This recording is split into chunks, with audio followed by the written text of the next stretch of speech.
Hello guys, स्वागत करता हूं आपका अपने चैनल योर जी के लाइब्रेरी पर। और आज हम 1001 वर्ड सब्स्टिट्यूशन जो सीरीज चल रही है उसका नेक्स्ट पार्ट करेंगे। और इसमें हम नेक्स्ट लेटर से रिलेटेड सारे वर्ड कवर करेंगे जो आपके एग्जाम्स के लिए बहुत इंपॉर्टेंट होने वाले हैं। और ये सारे एग्जाम ओरिएंटेड वर्ड है, बहुत इंपॉर्टेंट है, जो आपके किसी ना किसी वनडे एग्जाम में आए हुए हैं। तो आइए शुरू करते हैं। ये सेट 9 है, शुरू के 8 सेट मैं पहले ही पढ़ा चुका हूँ, आप जाके देख सकते हैं प्लेलिस्ट में। और आज हम लेटर डी से related one word substitution cover करेंगे।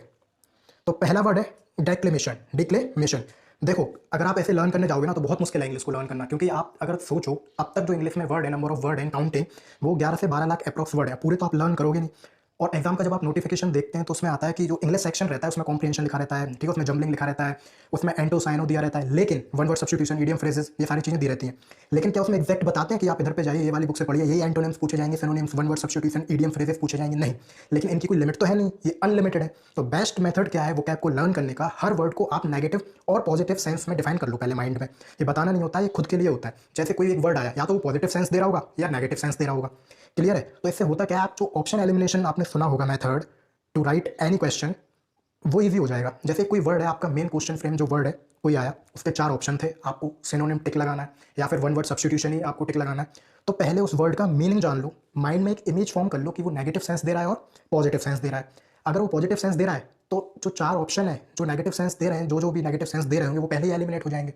तो आपके लिए ईजी हो जाएगा। और हो सकता है ये लिंकिंग बनाने में आपको एग्जैक्ट मीनिंग भी याद आ जाए उस वर्ड का, तो इससे अच्छा क्या ही होगा। तो ऐसे इसको डिफाइन कर सकते हो। चलिए मैं इधर आपको एक बात बताता हूँ। देखो डी से आपने हजारों वर्ड पढ़े होंगे या नोटिस किया होगा, आप न्यूज़पेपर पढ़ते हो, मैगजीन पढ़ते हो, टीवी देखते होगे, सीरीज वगैरह देखते हो यूट्यूब पे। डी से जितने भी वर्ड है 70% या 60%, मैं कह लूँ 60 to 70, वो नेगेटिव सेंस देते हैं। जैसे डेथ नेगेटिव सेंस देता है, डिक्राई नेगेटिव सेंस देता है, डिक्लाइन मतलब किसी चीज़ को कम करना नेगेटिव सेंस दे रहा है। तो इसको आप ऐसे बनाना सीखो, इमेज फॉर्म करना सीखो, वर्ड के पैटर्न्स को जानो, बहुत ईजी हो जाएगी लैंग्वेज, बहुत ईजी हो जाएगी वो कैब लर्न करना। वरना तो आप करते रहो लर्न, कभी नहीं होने वाली। क्यों? क्योंकि कोई लिमिट है ही नहीं। ठीक है, तो आइए देखते हैं। पहला वर्ड है डिक्लेमेशन। डिक्लेमेशन, इसका मतलब होता है घोषणा करना। देखो एक चीज़ होती है कहना, तो जो अपन आपस में भी कहते हैं, फ्रेंड से कह दिया, फैमिली में कह दिया। घोषणा, घोषणा मीन्स होता है पब्लिकली किसी चीज़ को बोलना, ठीक, उसको बोलते हैं घोषणा करना। तो इसको आप याद रखेंगे, दैट इज घोषणा। The art of rhetorical exercise. देखो यहाँ पर एक प्यारा वर्ड यूज हुआ है, रिटोरिकल। रिटोरिकल का मतलब होता है बनाकर बोलना। बनाकर बोलना, सिंपल वे में कोई बात ना कहना, बड़ा चढ़ाकर बोलना, उसके बारे में घुमा फिरा के बात बोलना। रिटोरिक माने ये होता है। अच्छा, एक वर्ड होता है आर्टिकुलेट। इधर आर्ट है तो उससे याद आया आर्टिकुलेट। आर्टिकुलेट का मतलब होता है अपने एक्सप्रेशंस को बात करते वक्त देना। जैसे होता है ना, कुछ लोगों की आदत होती है, मेनली टीचर्स की आदत होती है, जब वो कुछ एक्सप्लेन करते हैं तो उनके हैंड मूव्स होते हैं, तो उसको बोलते हैं आर्टिकुलेशन। आर्टिकुलेशन सिखाया भी जाता है कि अगर आप स्पीच दे रहे हैं, अगर आप कहीं पे स्पीच दे रहे हैं तो आपको कैसे वो डिलीवर करनी है स्पीच। तो आर्टिकुलेशन एक वर्ड याद कर सकते हैं। रिटोरिक मैं बता चुका हूँ। और डिक्लेमेशन इसका जो मेन वर्ड है क्वेश्चन का, वो क्या है? घोषणा करना। नेक्स्ट है डेलिबल। देखो डेलिबल मीन्स मिटाने योग्य। नेगेटिव सेंस दे रहा है या नहीं दे रहा है? इसको आप डेविल से लर्न कर सकते हो। डेविल, डेविल क्या होता है? वो आदमी जो गलत काम करता है, मतलब राक्षस टाइप का इंसान। तो डेविल ये बोलते हैं ना, think of devil and devil is here, मतलब राक्षस का नाम लिया और वो हाजिर हो गया। ठीक है, तो डेलिबल मतलब मिटाने योग्य। अब ये नेगेटिव सेंस दे रहा है या नहीं दे रहा है? तो ऐसे आप डिफाइन कीजिए वर्ड को। ये किसी को दूसरों को बताना नहीं है, आपको एग्जाम देने जाना है, अकेले एग्जाम देते हैं, एक स्क्रीन पर एक ही बंदा बैठता है, तो ये आपके लिए बस माइंड में बनाना है, किसी को एक्सप्लेन नहीं करना है। इसका मतलब क्या होता है? मिटाने योग्य। That which can be effaced और ब्लॉटेड आउट। देखो ब्लॉटेड आउट एक ये फ्रेज हो गया ना। ब्लॉटेड आउट मतलब किसी चीज़ को हटा देना, मिटा देना, डिस्ट्रक्ट कर देना। देखो डिस्ट्रक्ट मैंने बोला, डिस्ट्रक्ट इसका जस्ट अपोजिट है कंस्ट्रक्ट, मीन्स बनाना, लेकिन इसका नेगेटिव क्या हो गया? डिस्ट्रक्ट। तो डी से ही है ये वर्ड। ठीक, एक वर्ड इधर दिया है इफेस्ट, इसका भी मतलब होता है मिटाना, किसी चीज़ को हटा देना, डिस्ट्रक्ट कर देना, डिस्ट्रक्शन कर देना। ठीक है, नेक्स्ट देखते हैं। नेक्स्ट है death trap.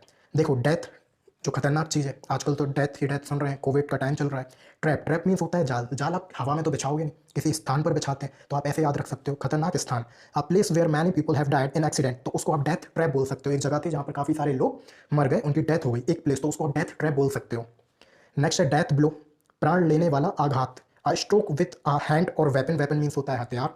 That causes death, मतलब एक स्ट्रोक मतलब एक सदमा सा लग जाना किसी बात से, जिससे प्राण निकल गए, मतलब डेथ हो गई। होता है ना, हार्ट अटैक आ जाता है लोगों को, तो उस वजह से उनकी जान चली जाती है, डेथ हो जाती है, तो उस वर्ड को क्या बोलेंगे? Death blow. Blow out means होता है निकलना, डेथ मतलब क्या? मौत होना, प्राण निकलना। नेक्स्ट देखते हैं। Death rattle. डेथ रैटल, मरने के समय की हिचकी। आपने पुरानी मूवी से रिलेटेड करो, इससे आपको लर्न हो जाएगा। पुरानी मूवीज़ में देखते हो गया, पुरानी मूवीज़ में लोगों को हार्ट अटैक, जब बड़े बड़े जो बिजनेसमैन होते थे, ठीक है, ठाकुर टाइप लोगों के, ठाकुर साहब, बहुत ये वर्ड बड़ा फेमस था हर मूवी में, तब ये लोग जब मरने की कगार पर होते थे तब ये अपने राज बताते थे कि देखो मैंने सारा जो पैसा है वो उस हवेली में वहाँ दबा के रखा है, निकाल लेना। ठीक है, जोक्स अपार्ट, लेकिन मैं बस लर्न करा रहा हूँ कैसे। मरने के समय की हिचकी मतलब मरने के पहले लगता है ना, फील हो जाता है जैसे कोई स्ट्रोक आ गया, सदमा आ गया, तो उस टाइम को, पर्टिकुलर टाइम को डेथ रैटल बोला जाता है। ठीक है। A gurgling sound sometimes heard in a dying person's throat, और फिर एकदम से हिचकी आती है और प्राण निकल जाते हैं, वो इंसान मर जाता है। आपने मूवीज़ में देखा होगा।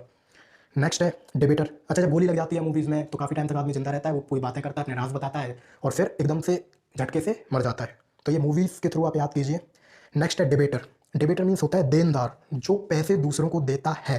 क्रेडिटर जो पैसे लेता है। डेबिट और क्रेडिट, डेबिट होता है ना देना, क्रेडिट आपको मिले हैं पैसे। क्लियर है? तो ये तो बहुत ईजी था, ये आम बोलचाल में भी यूज़ करते हैं, debit card, credit card. Next है डिक्राई, मीन्स आक्षेप करना।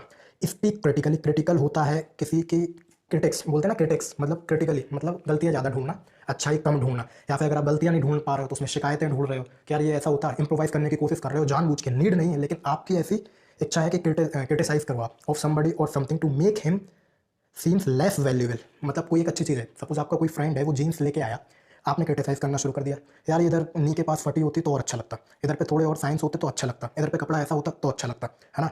अब वो आया था खुशी खुशी कि यार मैं बताऊंगा देख तेरा भैया जीन्स लेके आया, आपने उसे क्रिटिसाइज कर दिया। अब हुआ क्या, वो ये बोलेगा यार तुमने तो जीन्स की वैल्यू ही गिरा दी। तो आपने क्या करा उस टाइम, डिक्राई। ये भी क्या नेगेटिव सेंस दे रहा है या नहीं दे रहा है।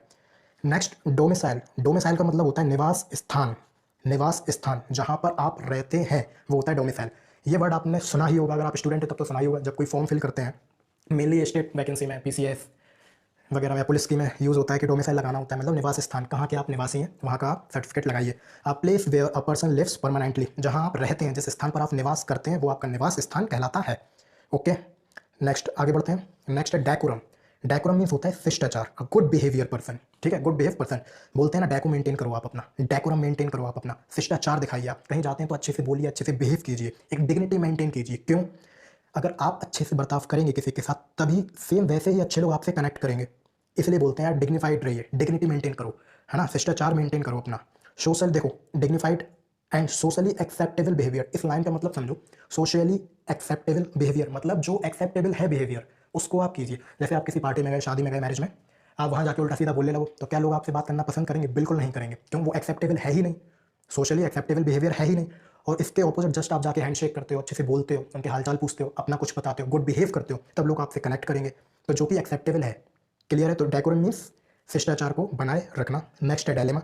इसका मतलब होता है कन्फ्यूजन, दुविधा। कन्फ्यूजन मीन्स क्या होता है, दो चीज़ें, उसमें आप डिसीजन नहीं ले पा रहे हो कि आपको कौन सी चूज़ करनी है। आपको कहीं जाना था, आपने कपड़े निकाले, आप ड्रेस में चूज़ नहीं कर पा रहे हो, तब आप कह सकते हो आई एम फीलिंग डायलेमा, मतलब मैं कन्फ्यूजन फील कर रहा हूँ कि कौन सी चूज़ करूँ। Situation in which one has to choose between two things और कोर्स ऑफ एक्शन। क्लियर है? तो डायलेमा, डायलेमा का मीन्स होता है दुविधा, कन्फ्यूजन। और ये बहुत इंपॉर्टेंट वर्ड है, ये बहुत पूछा जाता है क्वेश्चन में, तो आप ध्यान रखिएगा, एग्जाम में आया है, एसएससी का तो फेवरेट है ये। नेक्स्ट है डेटेरियोरेट। इसका मतलब होता है खराब होना। कोई चीज़ पहले अच्छी थी, अब वो वर्स हो गई, उसकी वैल्यू कम हो गई। वो शेप में हो सकता है, साइज में हो सकता है, ठीक है, किसी चीज़ को खराब कर देना मतलब खराबी हो जाना उसमें, वो वर्स हो गई, पहले बेस्ट थी अब वर्स हो गई। तो डेटेरियोरेट, इसको 3 फॉर्मेट में आप लर्न कीजिए, याद हो जाएगा। क्लियर है? इसको आप ऐसे याद रख सकते हो, डी, डी मीन्स डेक्लाइन, मतलब कम होना, रेट मतलब रेट कम हो गए, मतलब वो चीज़ खराब हो गई होगी तभी तो रेट कम हो गए उसके। ठीक है, ऐसे लर्न कर सकते हो, मेनली इसका मीनिंग होता है खराब होना। नेक्स्ट है ड्रंकर्ड। इसका मतलब होता है शराबी। देखो, ड्रिंक, ड्रंक, ड्रंक 3 फॉर्म होते हैं और ये वर्ब है। Drink means drink, drunk, drunk ये होते हैं। तो ड्रिंकर्ड मीन्स क्या होता है, वो इंसान जो हैबिचुअल है ड्रिंकिंग का। एक बात और देखिए, जब वाटर की बात होती है तो ड्रिंकिंग वाटर, वाटर वर्ड साथ में लगाया जाता है, बोलते हैं ना ड्रिंकिंग वाटर लेके आओ, would you like to have a drinking water, आप मिनरल लेंगे या बिस्लरी लेंगे। क्लियर है? तो ड्रिंकिंग, लेकिन सिर्फ अगर ड्रिंकिंग लिखाओ तो आपको ये पता होगा, नहीं पता तो सुन लीजिए। ड्रिंकिंग से मतलब होता है अल्कोहल का इनटेक करना। इसलिए पार्टी में यूजुअली लोग पूछते हैं ना कि आप ड्रिंकिंग करते हो, तो वो पानी नहीं पूछ रहे होते हैं, वो पूछ रहे होते हैं कि आप इनटेक करते हो अल्कोहल का, वाइन्स का। क्लियर है? तो ये ड्रिंकिंग और ड्रंकार्ड, तो ड्रिंकिंग जो करे वो ड्रंकार्ड हो गया, ड्रंकार्ड ही ड्रिंकिंग करते हैं, drinking drunkard, drunkard drinking. Clear है? नेक्स्ट देखते हैं। नेक्स्ट है डेस्टिट्यूशन। डेस्टिट्यूशन, डेस्टिट्यूशन का मतलब होता है अभावग्रस्त। अब अभावग्रस्त ये भी बहुत भारी हिंदी लिखे, तो इसका मतलब होता है पुअर, मतलब गरीब। मतलब आप सिर्फ उतनी ही अर्निंग कर पा रहे हो जितना आप दिन में खाते हो, या रोजी रोटी आपकी मुश्किल से चल रही है। आप अपने शौक पूरे नहीं कर पा रहे हो, अपनी फैमिली की कंफर्ट नहीं दे पा रहे हो उन्हें, है ना। जो महंगी महंगी ऐसी सीरीज़ है उन्हें नहीं ले पा रहे हो, बस आप डेली का उतना ही अर्न करते हो जितने का आपकी खपत है, खाना होता है। क्लियर? अभावग्रस्त मतलब गरीबी, हर चीज़ की कमी होना, कोई भी चीज़ ज़्यादा ना होना, लग्जरी लाइफ की ना होना, एसेसरीज ना होना, महंगे महंगे कपड़े ना होना, गाड़ियाँ ना होना, तो उसको बोलते हैं अभावग्रस्त। आपके पास, आपकी गृहस्थी में अभाव है चीज़ों का, तो उन्हीं को बोलते हैं पुअर, गरीब। इसके लिए देखिए बहुत इंपॉर्टेंट वर्ड यूज़ होते हैं, जैसे पुअर हो गया, मैंने एक वर्ड पुअर बताइए, सबने सुना, इसमें कोई बड़ी बात नहीं। एक वर्ड है बहुत फेमस है, पेनीलेस, PENILESS, पेनीलेस। एक वर्ड है नीडी, पुअर, नीडी, नीडी जरूरतमंद। अब जरूरत अगर आपको है, इसका मतलब है आपके पास चीज़ों की कमी है। क्लियर है? एक वर्ड यूज होता है स्ट्रैप्ड, STRAPPED, स्ट्रैप्ड, इसका भी मतलब यही होता है। तो destitution, poor, needy, penniless, strapped. Clear है? अच्छा, जो गरीब है उसका जस्ट ऑपोजिट क्या होगा? अमीर। तो सबसे पहला वर्ड जो माइंड में आता है वो होता है रिच। फिर लकी, लकी लेकिन यूज़ नहीं करो, आप पेपर की तैयारी कर रहे हो तो ये ऐसे वर्ड यूज़ ना करें, परफेक्ट वर्ड यूज़ करें, अच्छे वर्ड यूज़ करें, जैसे रिच नॉर्मल हो गया। प्रॉस्परस मतलब आप बहुत आलीशान लाइफ जी रहे हो, अमीरों वाली। एफिलेंट बहुत इंपॉर्टेंट वर्ड है, स्पेलिंग में बोल देता हूँ, AFFLUENT, एफ्लुएंट। इसका मतलब क्या होता है? अमीरी, मतलब अमीर होना। क्लियर है? मतलब अमीर है आप, ठीक, गरीब नहीं है, इसके जस्ट अपोजिट है। नेक्स्ट वर्ड है डेलीरियम। क्या है? डेलीरियम। इसका मतलब होता है ज्ञान शून्यता, मतलब mental illness caused by illness, मतलब कोई बीमारी की वजह से आपका दिमाग ठीक से काम नहीं कर रहा है, या फिर आप बेहोशी की हालत में हैं, आपको पता नहीं आप बोल क्या रहे हो। इसका डायरेक्ट अगर हिंदी मीनिंग में बता दूँ ना, कि आपको याद भी हो जाए और माइंड में भी रह जाए, तो डेलीरियम का मतलब होता है बेहोशी में बात करना, ज्ञान शून्यता, आपको ज्ञान ही नहीं है, आपको पता ही नहीं है आप बोल क्या रहे हो। क्लियर है? तो इसका क्या मतलब होता है? डेलीरियम। ठीक है। अच्छा, नेक्स्ट देखते हैं, डीज्म। डीज्म ये जो वर्ड यूज होता है, डीज्म ये होता है भगवान के लिए यूज होना। एक वर्ड होता है थीस्ट। थीस्ट वो a person who believes in God, तो इसका जस्ट अपोजिट ए लगा दो, अथीस्ट मतलब नास्तिक, थीस्ट मतलब आस्तिक, और डीज मतलब ईश्वरवाद। Belief, belief in the existence of God that is based more on faith than on religious teaching, जो भगवान पे ज़्यादा बिलीव करे उसको बोलते हैं डीज्म, उस विचारधारा को डीज्म बोलते हैं। ठीक है, तो यहीं पर ये खत्म होते हैं। और आपसे क्वेश्चन पूछा गया था, a place of shelter of ships, जहाँ शिप्स को रखा जाता है, तो उसका आंसर है ए, दैट इज हार्बर। क्लियर है? नेक्स्ट देखते हो, हेलीपैड। हेलीपैड होता है हेलीकॉप्टर के लिए, बैरक, बैरक जहाँ पे सैनिक वगैरह रहते हैं। पोर्ट, पोर्ट होता है बंदरगाह जहाँ पे नाव कश्ती वगैरह बांधे जाते हैं, और हार्बर जहाँ बड़े बड़े शिप्स होते हैं। क्लियर है? नेक्स्ट ये क्वेश्चन आपके लिए, प्लेस वेयर सोल्जर लिव, वो मैंने शायद आंसर दे ही दिया है, लेकिन आप जरूर दीजिए कमेंट में। Option are tanks, shacks, ordnance, depot और बैरक। तो जो भी आंसर है आप बताइएगा कमेंट में। और थैंक यू सो मच इस वीडियो को देखने के लिए। और ये हमारा टेलीग्राम चैनल भी है इसी नाम से, जहाँ पे पीडीएफ प्रोवाइड करवाई जाती हैं, तो आप जरूर जुड़िए उससे, न्योर जी की लाइब्रेरी नाम से ही है। तो थैंक यू गाइस इस वीडियो को देखने के लिए। इस वीडियो को लाइक करें, शेयर करें और चैनल को सब्सक्राइब जरूर करें। Thank you so much.